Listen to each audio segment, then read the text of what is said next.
70% of people in this world are totally incompetent. And the sooner you realize that as a business owner or a manager or a leader, the faster you can accelerate your career and your business. Another sad truth in this world is that a huge chunk of our population, they get ahead by either being immoral or abusing mentally or emotionally. I've had the blessing of having all these Twitter followers now for 5+ years, and I've started to hear their stories about how they made their money, what mistakes they've made. If you make decisions slowly, you are asking your top performers to leave. If you tolerate and surround those A players with B players and C players and people who are low performing, your A players are going to be gone. Anywhere I go, I'm hunting. Whether it's a bartender at a bar, they're slinging drinks, they're moving quick, they're efficient. Same thing at enterprise car rental. When you just see the madness happening and this one guy or gal is like taking charge, you can find these folks and you can hire them and you can hunt them. I also love hiring teachers. Teachers are amazing because if you can lead 35-year-olds, you can sure as hell lead 35-year-olds. What about this term toxic superstar? Why are you so obsessed with winning? Is this something that happened when you were perhaps a bit younger where you didn't get to win? Hold on, stop. Anything worth doing in life is hard. All the things I'm most proud of were very hard to accomplish. But I think that's what makes the winning fun, is the losing. I think the mistake that hiring managers make is they try to... Hello and welcome to Truth, Lies and Work, the award-winning podcast where behavioural science meets workplace culture. We are brought to you by the HubSpot Podcast Network, the audio destination for business professionals. My name is Leanne. I'm a chartered occupational psychologist. My name is Al and I'm a business owner. And we are here to help you create amazing workplace cultures. Today we are joined by a genuine hero of mine, Nick Huber, sweaty startup guy, founder of Storage Squad, Bolt Storage, and also the majority investor in Somewhere.com. Nick has managed to build multiple million-dollar businesses without a single revolutionary idea. Instead, he's focused on what he calls boring, sweaty businesses that actually make money. Now, as I've mentioned before, Nick's book is out this week, and I got a copy about a month ago. Genuinely become one of my favorite business books of the last 5 years. I highly recommend you go out and buy your copy today. We don't get any money for that. We should. We should, Nick. Yes. Give us some of your money.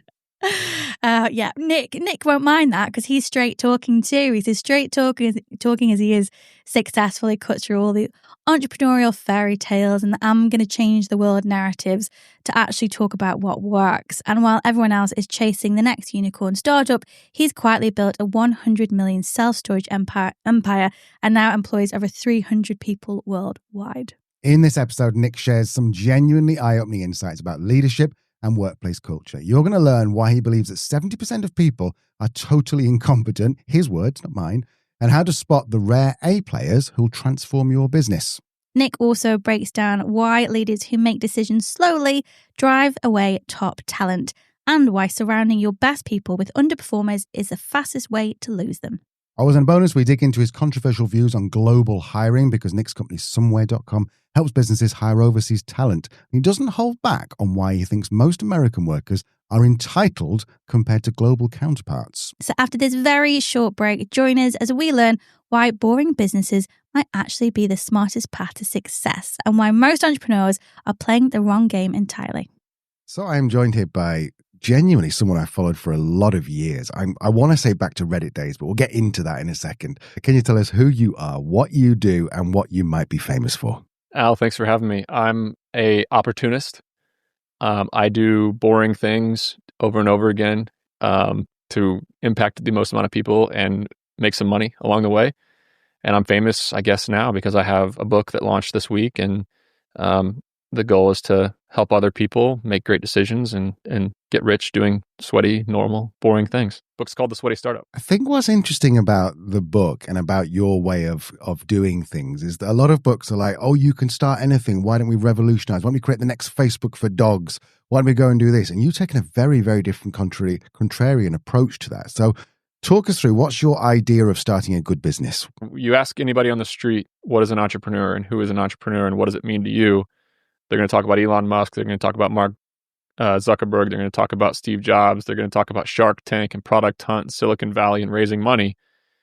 But when I look around my town at people who are wealthy, people who are doing what they want when they want, people who are flying private jets and on the big beach houses and are at the nice golf clubs, none of them raised capital. None of them started, revolutionary new idea businesses. Almost all of them did boring things, for years. So entrepreneurship to me is finding something that works and copying it and doing it and out operating the other people in the field. So in your book, you start off back at college and how you started Storage Squad.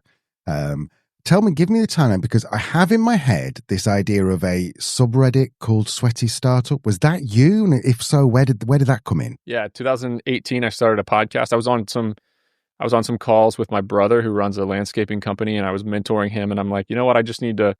What if I start a podcast? And I'm the kind of guy who just ships it. I move very fast. So I recorded a 5-minute episode and I posted it as the Sweaty Startup, and it was all episodes of different business advice. That podcast still exists, but I had nobody to listen. So how can I promote this? Reddit. I started my own subreddit. I started posting an entrepreneur, the other subreddit, and man, they're brutally mean on Reddit. I'm glad I don't have to go back there anymore. Well, they're brutally mean on Reddit, but also on Twitter, X, whatever we're calling it these days. You went through a period of being a little bit cheeky. Some of your posts they got huge amounts of engagement, but they were a little bit sort of tongue-in-cheek, I'm guessing. When I can write, 400 characters on Twitter and somebody on the other side of the world sitting on their couch doing whatever they want gets angry, like literally angry, that's hugely entertaining to me. So I can't help myself, unfortunately. If you're listening to this and you're not following Nick on Twitter, go. Although these days you seem to be a little bit less inflammatory, but I did enjoy that period of like 9 months where everybody got angry at you. It was brilliant. Let's talk about your credentials. I'm sure a lot of people will have heard of you, but if they haven't, then can you talk us through the businesses you've started from all the way from Storage Squad all up to Somewhere or Support Shepherd, I think it used to be called? Yep. So I started Storage Squad when I was in college. Brutally hard business. It was a pickup and delivery storage company for students. So when they move home after university, come back. At our peak, we did over $2 million of revenue. We were in 12 states. We were at 25 major colleges, almost 300 part-time employees. So I learned how to operate a company in an incredibly hard business where everything happens at once, many different cities, driving trucks, packing supplies, all of it. 2015, I started construction of a self-storage facility. Got it done in 2017 and realized very quickly that storage was the business to be in, not moving. That first deal went very well. Built the building for all in. We were at about 2.9 million, and it's worth 10 million today. We still own it. We bought out all of our partners. It's been life-changing money for my partner and I. We refinanced that building, bought a lot more, raised a lot of capital. We've raised $40 million and bought $100 million worth of self-storage, 63 properties, 2 million square feet. We have about 50 people on our team managing those assets. I sold Storage Squad in early January 2021. A small exit, but we had no debt. It was about $1.7 million exit. Then started RE Cost Seg in 2022, became involved in Somewhere.com, used to be called Support Shepherd, in 2021, became an investor in that business in 2022, and I bought the majority ownership stake in Somewhere.com about a year ago on May 1st of 2024. And that's when I took a pretty big swing. I raised about $20 million and borrowed another almost $10 million to make that deal happen. You pleased you did it? Yes, I'm pleased. It was it's been a stressful year. It was a stressful deal to put together, but it's growing fast, and it has unbelievable potential from here because worldwide talent is the future. And I also love Somewhere because it can fuel all of my current businesses. Is it different managing something like commercial real estate and then going off? And how hands-on are you with Somewhere? Are you actually properly CEOing in there? No, there's a team. We have a full team, but I'm very involved. I'm an operator at heart. I'm in the trenches at Bolt Storage. I'm in the trenches at Somewhere. I'm in the trenches at another company that's growing really fast called RE Cost Seg. It's a construction or a real estate services tax firm.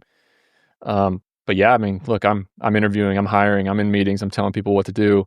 Right before we got on to record, I was meeting with my outbound sales team at Somewhere, talking about changing up their script because they're not, pitching our services the way I want them to. So, I have a big team, and our executive team is mostly in South Africa at Somewhere.com, which is another mind-blowing thing that you can find COO, talent level in South Africa. But I'm an operator at heart, so I get in the trenches often.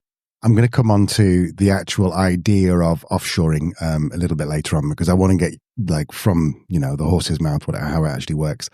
Tell me about your leadership style. When you, all the way from your first employee, was it your first employee, your brother? Was that when you started? Or? Yeah, in my lawn care business. Yeah, my style in general in leadership is to fire quickly. I don't put up with low performers.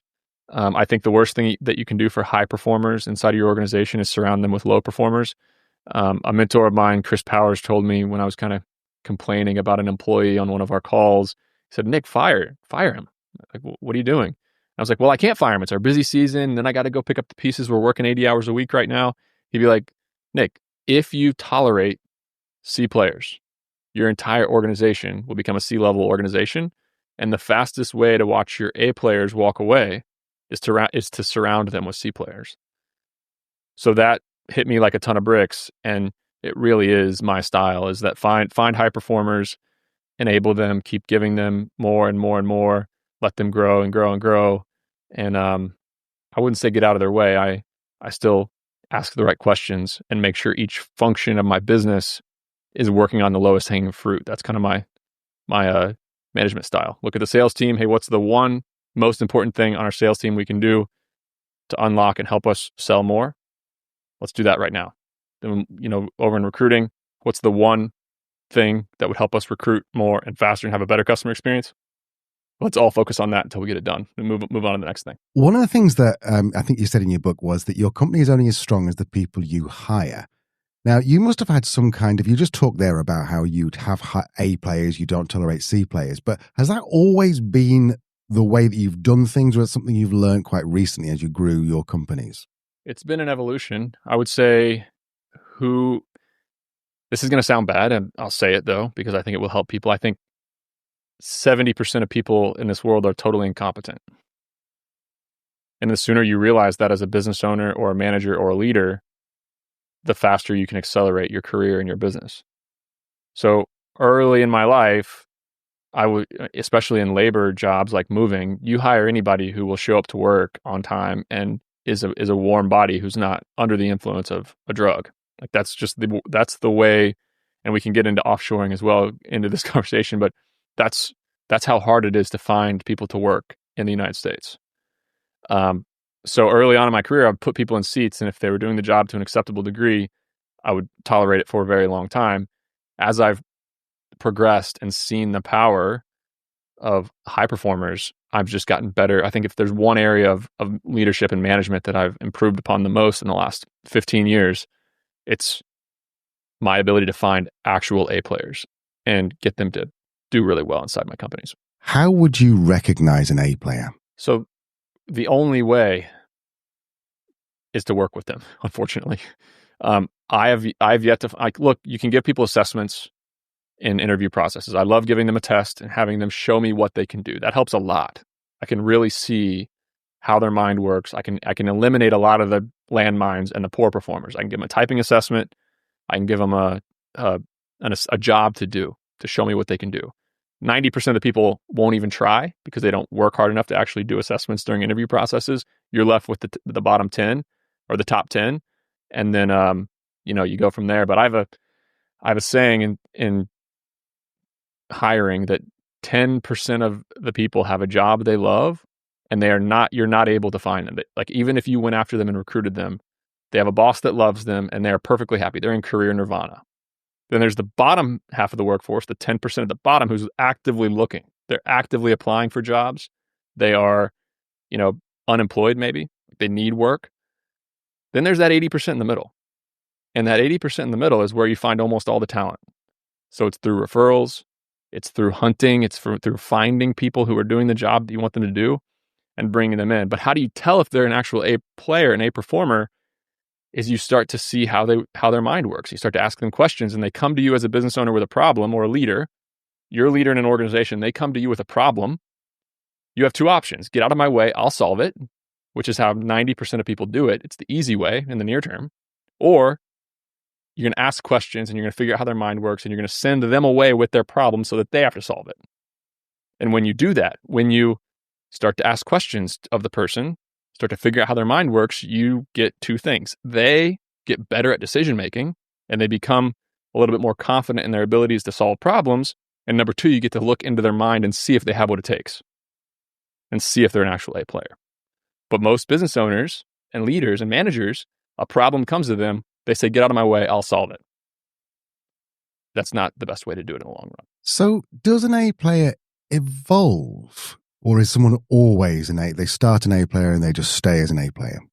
Oh yeah, I've seen people make massive career improvements and learn new things and adapt very quickly. And they have like almost all the A players from a management perspective have a sense of what needs to be done that's not explicit. They can sense a problem. They can predict what is the lowest hanging fruit. They can just naturally think about what needs to be done. Very, very, very few people can actually do that. What about this term toxic superstar, where you end up having someone who is incredible, but they're an absolute asshole to be around? You ever come across that? Yeah, I definitely don't have any patience in my organizations for people who are manipulated. Like another sad truth in this world is that a huge chunk of our population is like, they get ahead by either being immoral or abusing mentally or emotionally other people. Like, that sounds bad. It sounds like, what are you talking about, Nick? No, it's true. You just better hope you're not married to one of these people or have to work for one of these people, because it will ruin your life. Because a lot of people, they get their way in this world by manipulating and playing head games and talking down to and just treating people with, irrational disrespect. And there's no place for that in an organization if you want to build a place where people want to work. What I really like about your book is there's so many stories in there, and I really love it. I hate a textbook book where they would say this has happened and this is what you should do.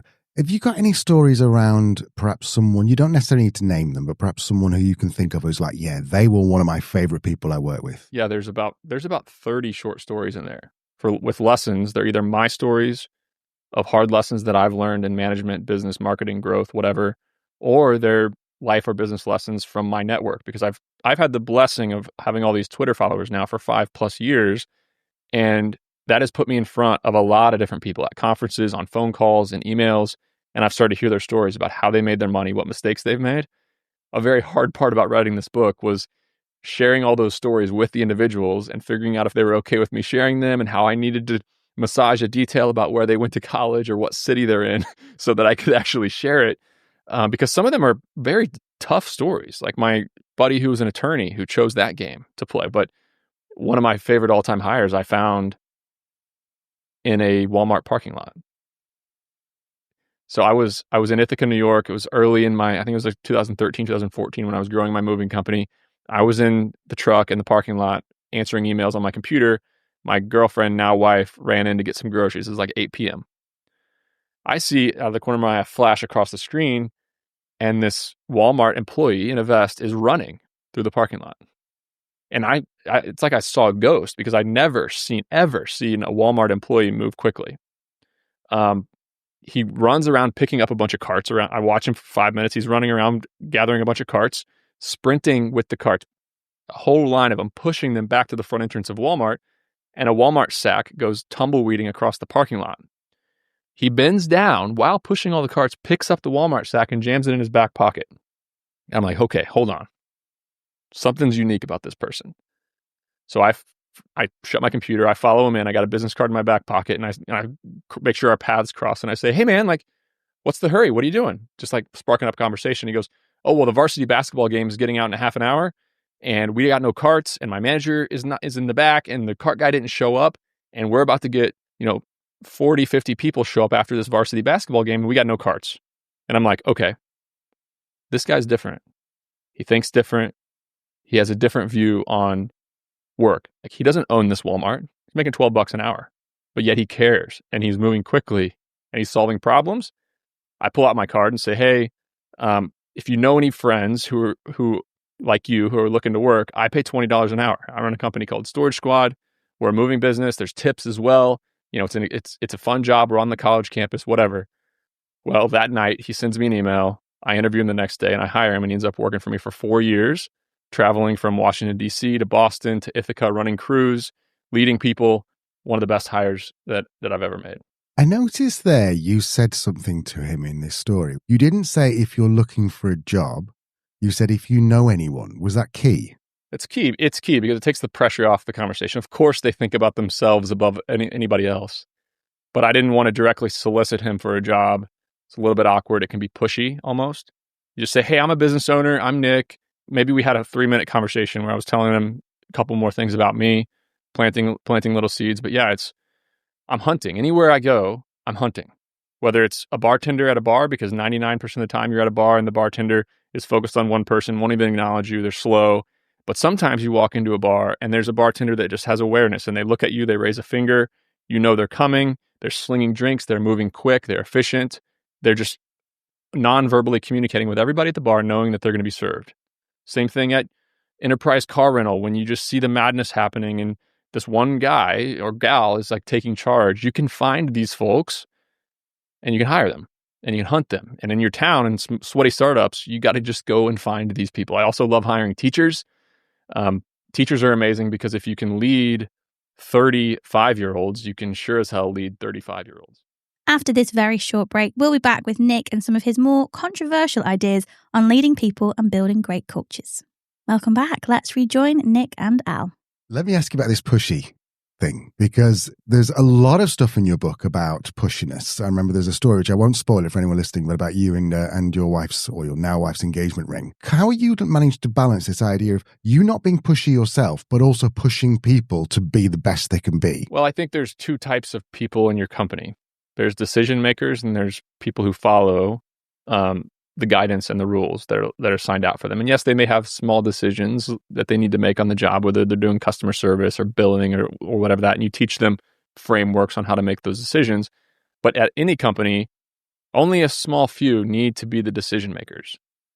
The rest of the entire organization needs to be the executors, that they're going to see the job and they're going to get it done.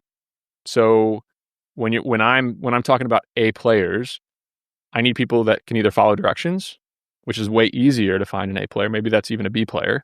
And then I need people who can lead and make decisions and run my company when I'm not there. An example of that is I was this isn't in the book because it happened very recently. I was in an all hands meeting at my storage company and we're talking about operations and I'm starting to ask questions and they're like, oh yeah, by the way, the roof collapse in Erie, it's fully repaired. The roof is back on. We have some interior work still to do for 3 of the tenants, but 2 of the tenants are now back operational business. And I'm like, hold on, wait a second. Everybody time out. A roof collapse? And they're like, oh yeah, Erie over, Thanksgiving break had record snowfall. They had like 4 feet of snowfall in one day. It was a heavy, wet snow. Maybe it was 2 weeks, like 2 big snowstorms. And our retail store, the roof collapsed. Al, they didn't tell me about this. I was like, why didn't I know about this? And they're like, oh yeah, Nick, we know that A, you would not have been able to help us. And B, you would have been kind of a pain in our ass if we told you about this. So we went ahead and made these decisions. We solved the problem. We got 3 bids from GCs. We worked with the insurance company and it all happened. And now you know. So there's people that grow in your organization and you can trust to do things like that. Not everybody needs to be able to make those decisions and solve those problems. And that's not a true fair comparison because my business partner was involved in that conversation. But just kind of an example of when you enable and empower people to make decisions, amazing things can happen. So from a personal point of view, how did you feel when they told you that they just deliberately did not involve you in that? We have a good enough working relationship with the guy who told me that. He's been with me. He was actually our main operations manager at Storage Squad. We hired him back in 2014. There's enough trust there that I was smiling and kind of chuckling about it. You said that there's going to be a large percentage of people who are just there and they are just following directions and they're doing a great job. Yep. Does that mean then that they should stay where they are? Or do they still have the ability to move up to management perhaps? Is that going to ruin them? What's your thoughts on that? It turns out, Al, that most people don't like people problems and everybody coming to them when they want to raise. And every environment being a sales environment. If you're in management at a company, every single part of your job is sales. You're selling your team on doing their job. You're selling vendors on selling to you. You're selling customers on buying from you. You're selling nonstop. And in life too, like I have to sell my 7-year-old to get his shoes on for school every morning. But some people don't like that. A lot of people don't like that. And so, yes, I think there's something to be said for, yes, working on new and more challenging projects, but not everybody's cut out for management, because management is a stressful game. Let's talk about somewhere. So you have got hundreds of remote employees around the world. You just mentioned South Africa, which I'd heard about. South America, I'd heard about the Philippines. Didn't know South Africa was a big thing. What do you wish people knew about recruiting people in a different country that they don't now? So I have an abundance mindset in every area of life. Al, you making money doesn't mean there's less money for me. My neighbor making money doesn't mean there's less money for me. The guys that I play golf with at the country club winning and doing really well in life does not mean that there's less opportunity for me. I think that there's plenty to go around and that there's plenty to do. And the only thing that happens when things get more efficient and cheaper is that quality of life goes up. People love complaining about offshoring, and what they don't tell you is that this iPhone was assembled by somebody making $2.75 an hour. But they all want to buy this iPhone for under $1,000. And if it was $2,000, they would complain. Same thing happens when they go to Walmart or they order, things on the internet, is that people have an insatiable desire for cheap goods because that improves their life. They can buy more things to make their life better the cheaper things are. So there's never been a problem of not enough work to do in America. When the lawnmower was invented 100 years ago, they said, oh man, this is going to kill a lot of jobs because everybody's running around with those, body-powered choppers to mow lawns. No, it just made it so that less humans needed to spend time mowing lawns, and they went on to do other things to make life better. I feel the same way about offshoring, low, medium, and even high-skilled jobs, frankly. So we've talked about how offshoring, and is offshoring, is that the right term? Is that what you use? Hiring somebody that's not within your country's borders. So we've talked about how it makes the person who's doing the hiring, makes their quality of life go up. But there is an argument that you're exploiting someone because you're paying them a tenth of what you'd pay them in, say, America. So what's your answer to that? Yeah, I think that's the main argument that I get from Americans on Twitter and on social media.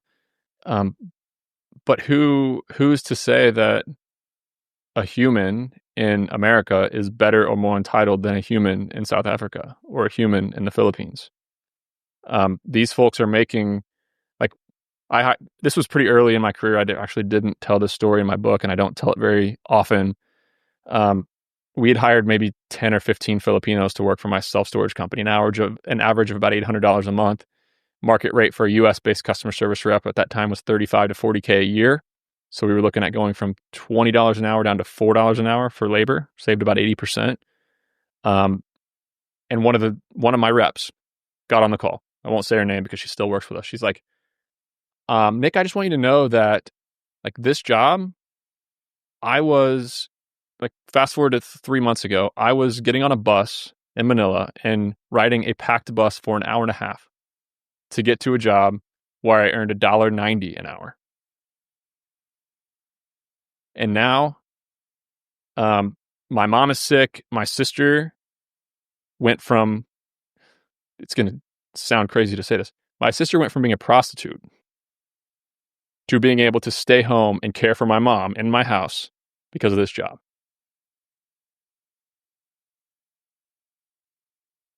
So all the people who tell me that I'm,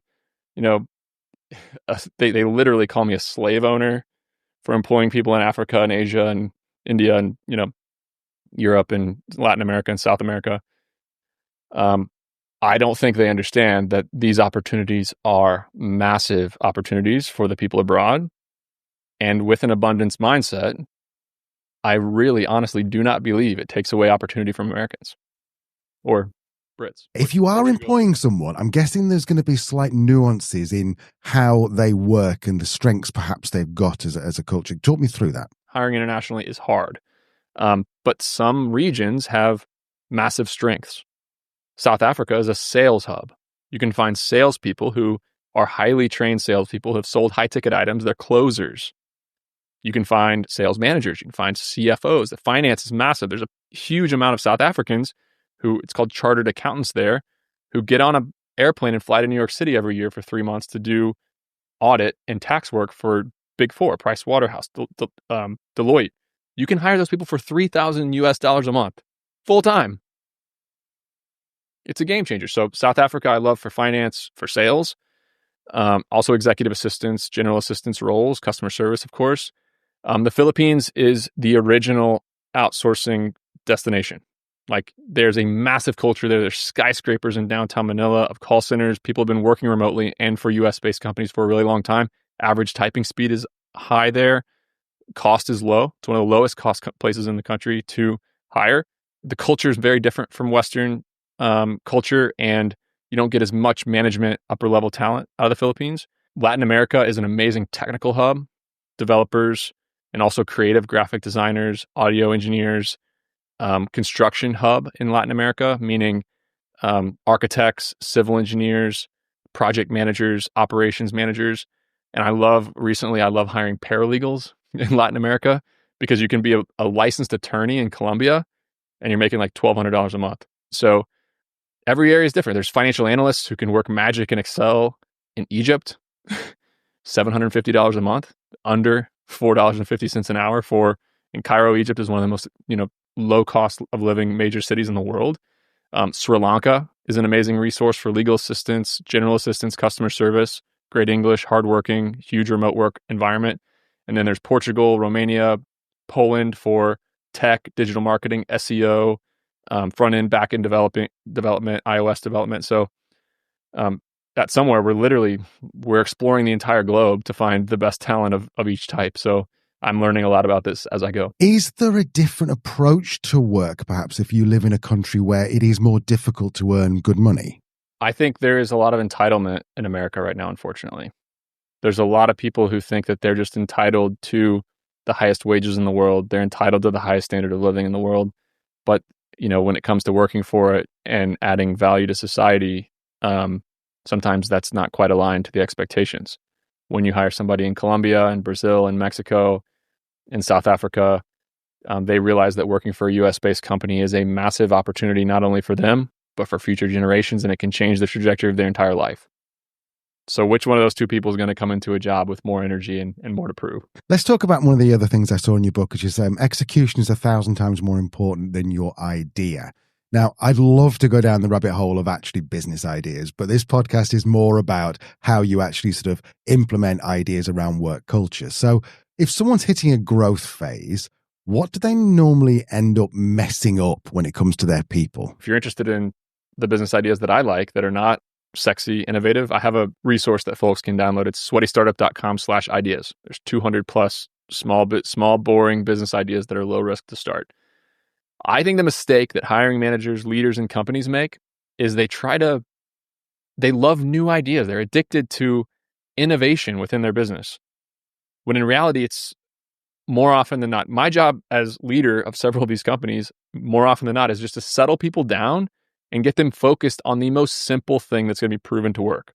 Whether we're copying what a competitor is doing, or we are just going in and tweaking something in a very small way, or changing the way we do our sales pitch, or changing the ad that we're writing. Whereas a lot of people on my team come to me and say, Nick, we have to do this totally new, different thing where we go do psychometric testing, for example, on our people, and we're going to implement all this crazy stuff. And I'm like, hold on, stop. Take a step back. Let's accomplish our near-term goals first, and let's do what's proven to work. Let's look at our competitors. Let's analyze our competitors. Let's figure out what they're doing and what's working for them. And let's iterate on that and improve that and implement it into our business. So I love quick, but simple iteration. You talk about Franken businesses, I think, in your book. I'm going to coin a new phrase, Franken culture, where you go out and collect ideas from other cultures. You've said the word boring probably more often than I think anyone I've ever interviewed. And your whole idea is you build boring, reliable businesses. How are you avoiding that whole idea of an exciting idea that makes you go, oh, we could change the world? Does that ever appeal to you? I look at it as what's fun and what's not fun. The idea of doing something innovative and world-changing is very, very fun. That idea has that allure. But in reality, what's fun is winning. Making more money this month than you made last month. Growing your team. selling new customers, making even more money, making changes, watching them happen, iterating, and then, oh, wait, now we're winning even more. Winning is fun. Losing sucks. So in my opinion, I don't care what I'm doing. I'm industry agnostic. I don't care how sweaty it is, how boring it is, how fun it is, how exciting it is. I don't care what I want.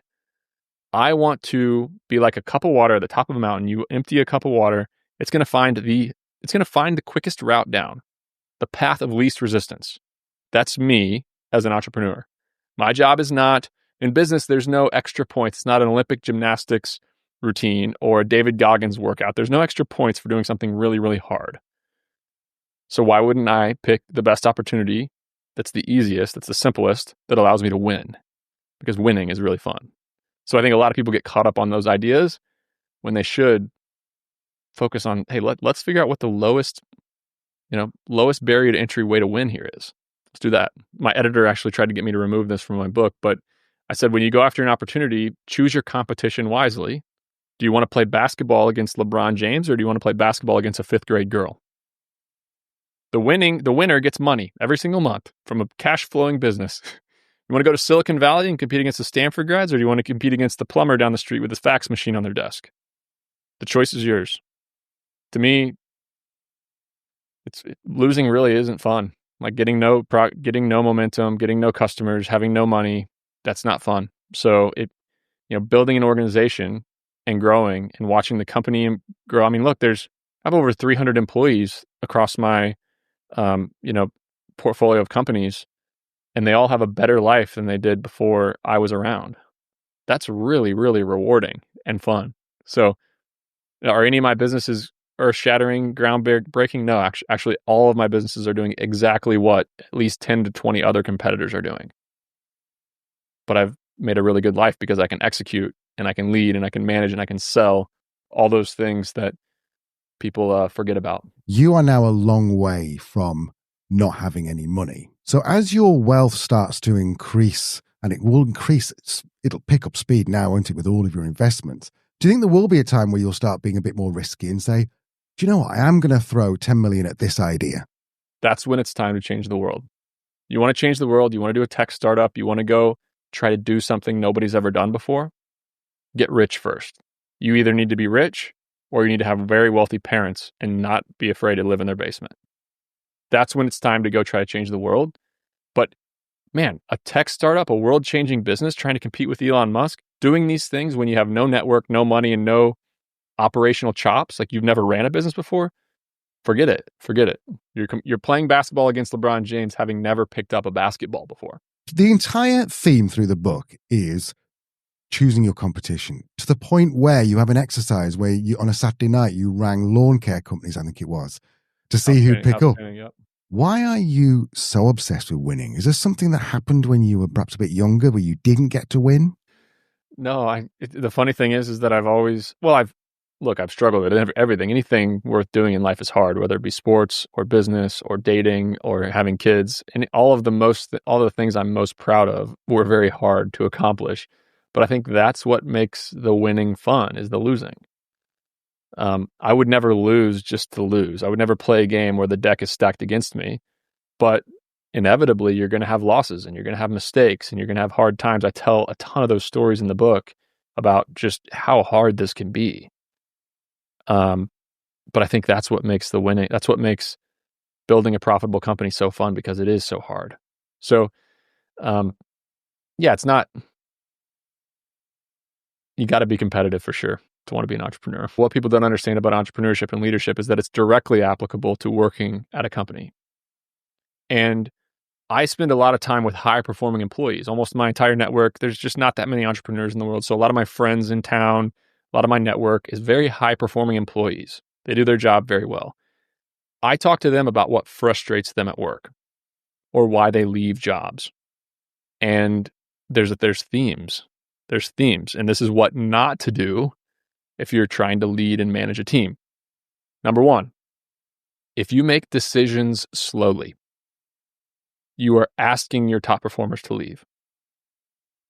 And number two is if you tolerate and surround those A players with B players and C players and people who are low performing, your A players are going to be gone. So an A player, if they come to you and say, hey, look, there's a better way for me to do my job. I have this idea, that idea, and the other idea. We can all agree that this is the better way to do the job. And you as a leader, if you talk a big game and do nothing, that is the recipe to have an extremely frustrated team and a team that will eventually walk away. And if it's a big office politics game where there's one really high performer and there's 3 other low performers on the team, and they've come to you as a manager and says, hey, look, this person's not doing their job. Hey, look, they messed up again. Hey, look, this is making me work Saturday nights because I'm picking up the slack for this other person. And you refuse to let that person go because either it's too big of a company or there's a bureaucracy. I know in America, we have a very open economy for letting people go who are not doing their jobs well. Other places in the world, the UK included, is very hard to let somebody go. So at major corporations, there could be people who are low performers and make it 40 years. There's nothing worse for high performers. So as a leader, that's just something to be aware of. If you tolerate those C players, your entire organization will become a C player organization, and you're going to watch your A players walk away. You said something there that A players come to you and say, look, there's a better way to do my job. I think my worry would be if I say, oh, cool, okay, give it a go, and it completely goes wrong. Do you have to have some kind of judgment around that, or do you just generally say, go on, give it a go? Well, they're generally asking for a way that you can make their life easier. So generally, it's your job. But many times I'll say, no, look, I disagree. We don't need to be focused on adding X, Y, and Z complexity to our business. We need to do this, that, and the other better, and there's lower hanging fruit. I have a lot of big idea people that work for me, and I'm constantly reining them in and saying, hold on, let's focus. Hold on, let's focus. There's a difference between that and them saying, damn it, I'm putting this stuff in Microsoft Excel for 4 hours a day. Get me an executive assistant in the Philippines for $4 an hour to do this. I'm one of the highest paid people at the company, and I'm doing this work over and over and over again, and it's making my life suck. And the boss says, oh yeah, I hear you. We'll think about getting you somebody else to help you with this. And then nothing happens. But I also think from the employee side, there are things that you can do as well, which is before you take a job, is just understand, is it a big conglomerate that there is no way they're going to change anything about the way they do business? A lot of employees walk into these situations and they work for one of the largest companies in America. They go to New York City and work for JP Morgan, and they get in on the floor in the 57th floor on 51st Street in New York City, and they say, hey, there's a better way to do this, guys. And the boss says, honey, we've been making over $1 billion a quarter for 50 years. I don't need your ideas around here. So if you're an idea person who wants to move up quickly through an organization, don't go to the big bureaucracy. Don't go to the place where you can hide without doing anything and you can last 40 years and the person with the most tenure who shows up early to meetings and does the best at office politics gets the most increase in salary. Work for a company where the owner is aggressive. It's a small team. The company's growing, and you can do really, really well there. But another big part of it is just to look down the hall at somebody who's winning the game you're about to play. A massive mistake people make is they pick the wrong game, the wrong career altogether. Like a ton of people want to be doctors and lawyers. This is a very confrontational or, not widely accepted view that I have, is that I don't know very many 45-year-old doctors and lawyers who aren't obese, overworked, divorced, depressed, or addicted to substances, but very rich. So look down the hall. Look where you're headed. Look, if I play this game and I'm about to win this game, and I'm very good at it, what happens to me?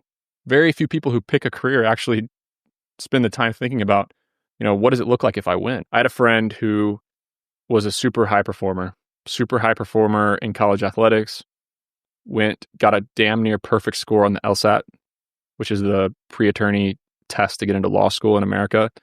Went to Columbia Law, which is one of the best law schools in America. Got a clerkship with the best judge, studied and worked all the time, and then got a job at the most prestigious litigation firm in the country in Washington, D.C., William & Connolly. Got a job there. 3 years into the job, he is kicking ass, making $1 million a year, working 90 hours a week. He had found a way to get married after some, relationship issues because of how much he was working. And his wife got pregnant, and he was going to deliver a baby in October. This was July. He went to see his boss, and his one of the partners at the firm said, "Hey, we're putting you on this case in New York City because it's a litigation firm. Like they're arguing in court, and they're in hotel rooms. We're putting you on this case with one of our biggest clients in New York City. You're about to go to New York City for 4 to 6 months." And he goes, "Hey, I can't take this. You got to put somebody else on this because I'm going to miss the birth of my baby. My first baby is coming in October. This court case starts for September 1st. I can't do it. Like, find a different one." And the partner told him, "Hey, it's not how this works. Like, any attorney in this country would kill to be in your position. You're getting paid $1 million a year. If you make partner in 3 years, you're going to be making $5 million a year for the rest of your life and on up. Like, this is what we do." He's like, "Tough love. This is what we do." And so here's my friend. Had won the game, was the best of the best, went to the best law school, got the best score, got the best clerkship, got the best job. He won the game that he was playing. And he finds himself looking at a guy across from a partner who was overweight, divorced, alcoholic, but had a big ass beach house in the Outer Banks. He's like, "Is this the guy I want to be?" And he told that partner to fuck off.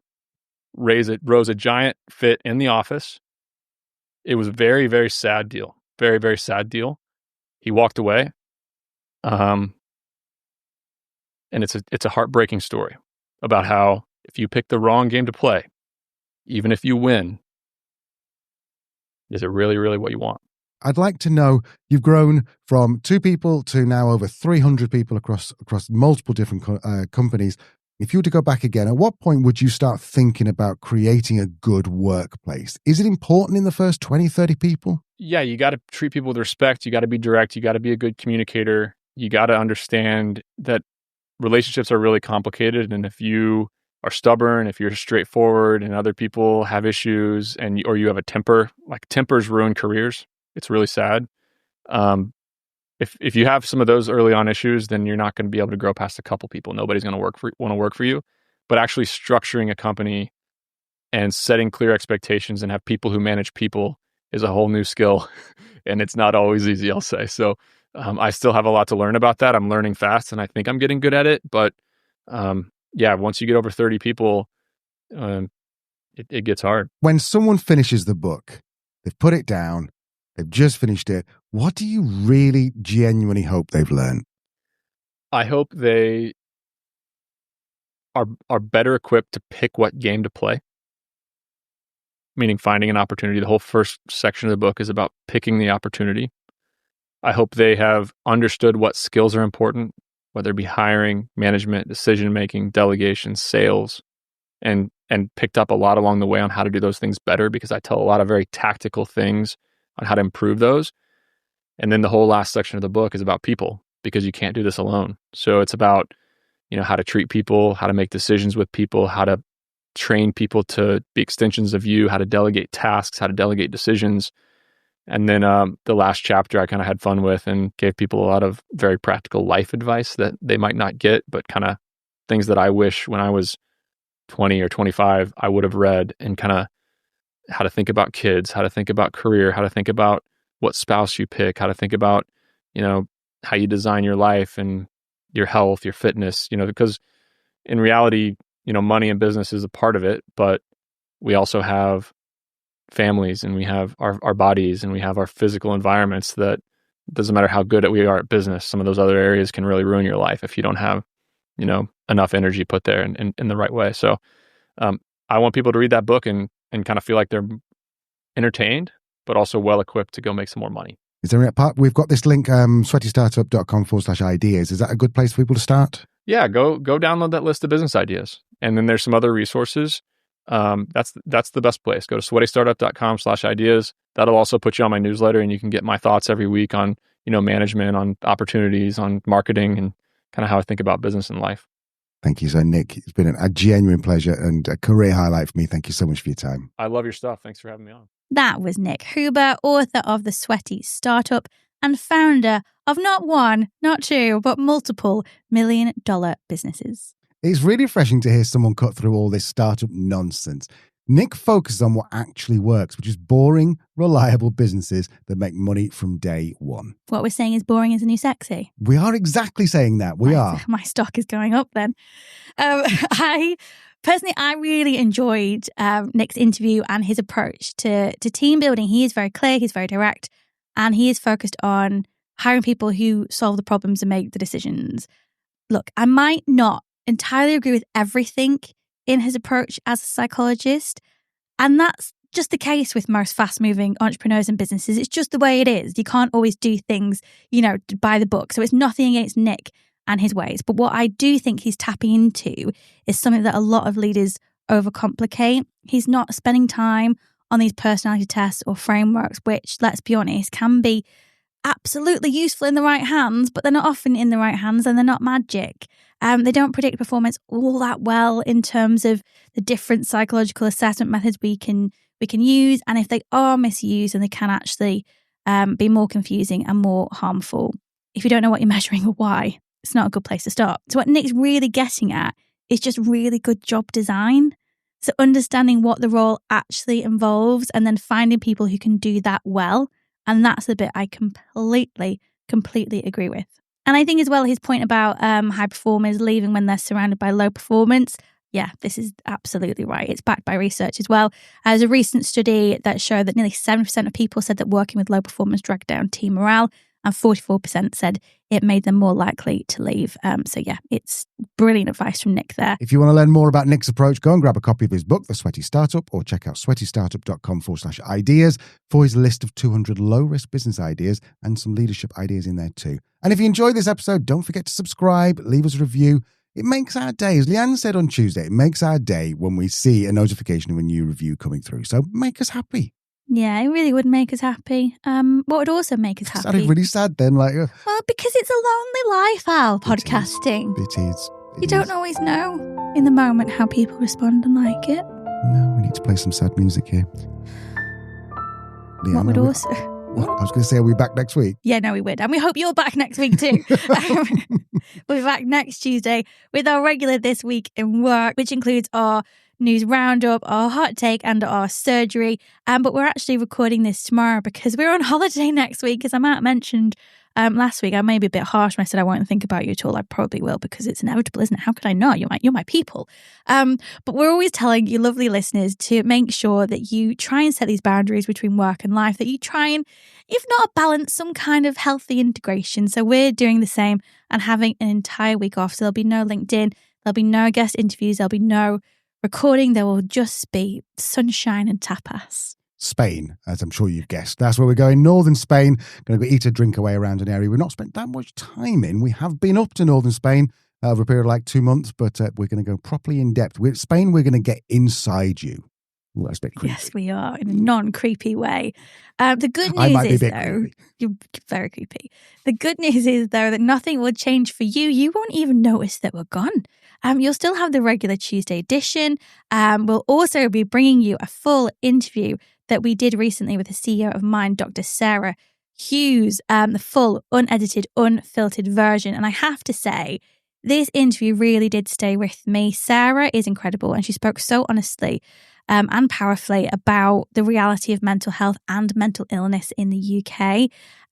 Some things to expect. She talked about the serious gaps in how we support people with complex mental illness, and it was that call to action that actually inspired our episodes on psychopathy and on schizophrenia. Sarah also talks about the social and economic cost of getting it wrong and why we can't just drop in a wellbeing program and hope for the best.